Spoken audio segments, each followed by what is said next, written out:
and the artists and others who are making this Islamist point of view accessible and legitimate and empowered. To be more blunt, it's the left that's working with the Islamists to help them get this.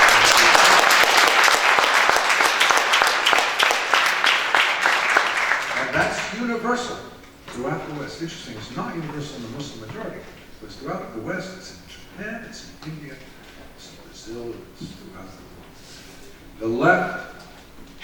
The left has formed a certain alliance with the Islamists and is encouraging their strength and is accessory to their empowerment.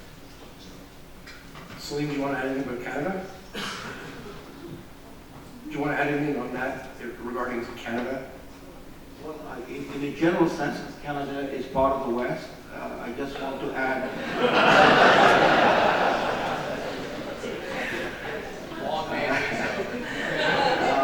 Just as an addendum to Dr. Pipe's remark, it's not something new. It has been part of Western history, at least the modern history, 20th century history, that there's a strain in Western society, in Western democracy, that is, in a sense, seeks accommodation and appeasement of those doctrines and those values and those people and those political parties that are doctrinally opposed, politically opposed to liberal democracy, to freedom. I think that Dr. Crowley described. Just remind you, in the 1920s, there was appeasement and accommodation of the Nazis and the fascists. There was a crazy man called Winston Churchill, and he was living in the wilderness years. And till the Nazis overreached, we were pretty comfortable with them. Our prime ministers were comfortable with them. Canadian prime ministers were comfortable with them.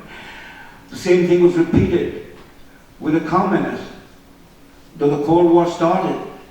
But by the mid-1960s, through the Vietnam War years and after, there was a tremendous pressure both in Western Europe and in the United States and in Canada for deterrent. And deterrent was appeasement and accommodation. Communism blew up from inside. So there came another crazy man called Ronald Reagan who stood up and called these folks by name what they are, the evil empire.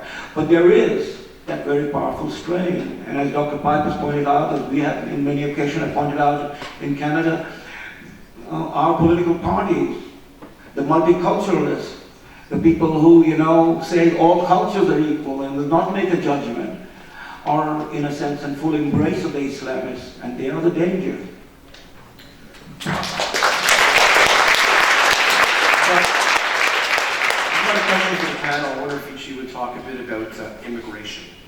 Now, what's the proper way forward for immigration in North America, U.S., Canada? Very careful. Well, for what it's worth, I think immigration is not the problem. In other words, it's not the people coming in, it's the reception that we make for them when they're here. If we are not prepared to stand up for who we are and to say, if you want to come here, there are certain expectations that it is legitimate for us to have about you and the way that you will behave. It goes right back to my talk about the difference between beliefs and behavior. In our society, where we have the rule of law, we cannot accept that people come to this society and behave in accordance with ways that violate the law and the rule of law. We don't care where you come from, we don't care what your religion is, we don't care what your ethnicity is, we don't care anything about those things. If you're willing to come here and obey the law and live according to the rules. If you're not willing to come, then we have to be able to defend ourselves against you, including by refusing the right to immigrate. And if you get here and blow up planes and stuff like that, we're going to get you out.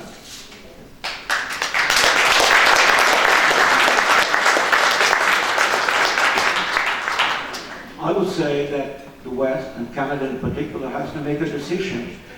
Can we continue to have an open immigration policy and multiculturalism? And if you're going to have both of them, then the end results will be that, you know, when all cultures are equal, and then that portion of the society which demands on the basis of equality, which our own Constitution, Charter of Rights and Freedom acknowledges, Sharia law, or polygamy, or all of those things that goes along with, you know, a pre-modern cultural values in the eyes of equality, then we will have a society that will be less and less meaningful as a liberal democracy.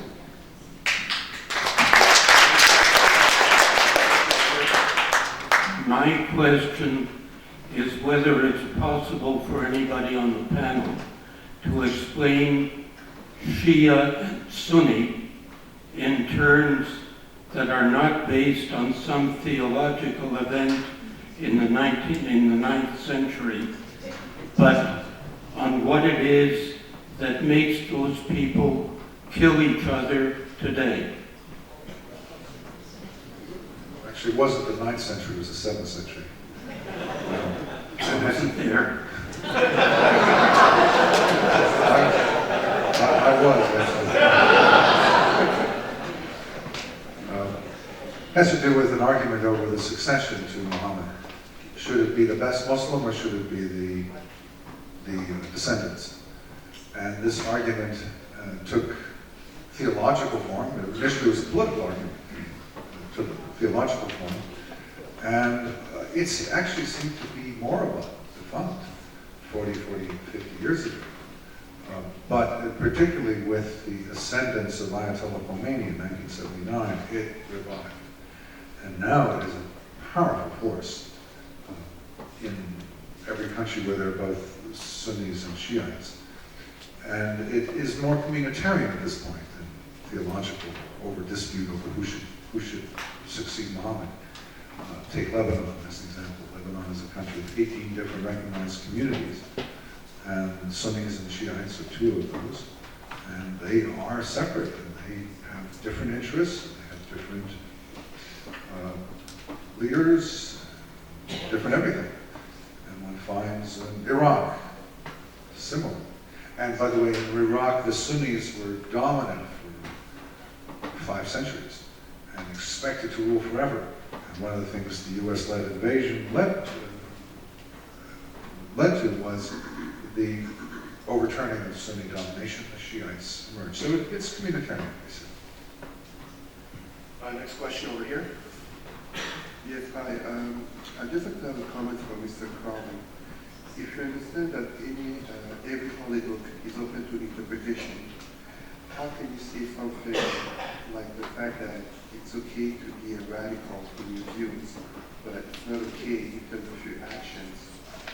What I mean by that is that although I agree, being liberal and being in Canada, when you look at people, for example, in the US, like Ann Coulter, saying lies, saying things that are so radical, she doesn't commit a crime by herself, but she permits for some people to believe in certain things about foreigners, about Muslims, that lead them to have a certain view which is completely false to reality. When you look at, for example, in Britain, in London, yes, the law permits for a radical cleric to say whatever he wants, even preach death to America and to the West. The cleric himself doesn't commit any crime, but he basically leads young men, young Muslim men, to become radicalized. I'm from France. When you look, for example, in Marseille, you want to understand why many fresh white Christian people become radical and Islamophobic. You just have to look at the fact that some streets of Marseille are blocked because some of the radicalized young Muslims just pray and stop traffic.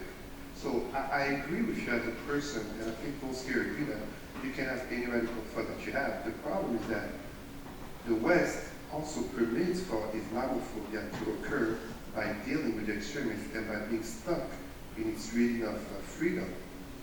Even if you look at it in the politics, America is the biggest hypocrite. Okay, can I get you a question? I might rephrase this question for you. Thought is easy, action is easy. What about speech? That's more difficult. Well, as I tried to explain, you know, I think the key here is that even speech sometimes will cross the line, especially when it involves what's essentially a criminal conspiracy. If you encourage people to engage in criminal behavior, you are part of that criminal behavior. And therefore, there will be times when people will engage in speech that goes beyond the pale. But I think the key is always that it's not enough to be saying things that are unpopular. It's not enough to be saying things even that, if acted on, undermine our institutions and so on. Because part of living in a free society is that you allow people to say unpopular things. And you count on the fact that they don't have the better part of the argument, and that in a free society, people are convinced ultimately by the truth that is revealed through this long dialectic of discussion, argument, back and forth. But there are occasionally times when speech crosses the line as well. What if you have a Islamist leader who does not call for crime, says that Muslims are good people and that Christians and Jews are vermin, insects, despicable? Is that, but he doesn't call upon actions against them, and yet his followers go out and do that. The blind sheikh in the United States is a perfect example. Blind sheikh, diabetic, himself incompetent in doing anything violent against the general population, but a inspiring, charismatic speaker who inspired the World Trade Center bombing and other efforts. He was found culpable. Would you find him culpable? And so on. Well, I'd have to hear the whole argument. I know who he is, but I don't know everything about what he said. I think, on the whole, if your followers engage in violent behavior, illegal act, and you can make a connection between what you've said to them and their behavior, I think it's legitimate to infer participation in a criminal conspiracy. It's not enough to say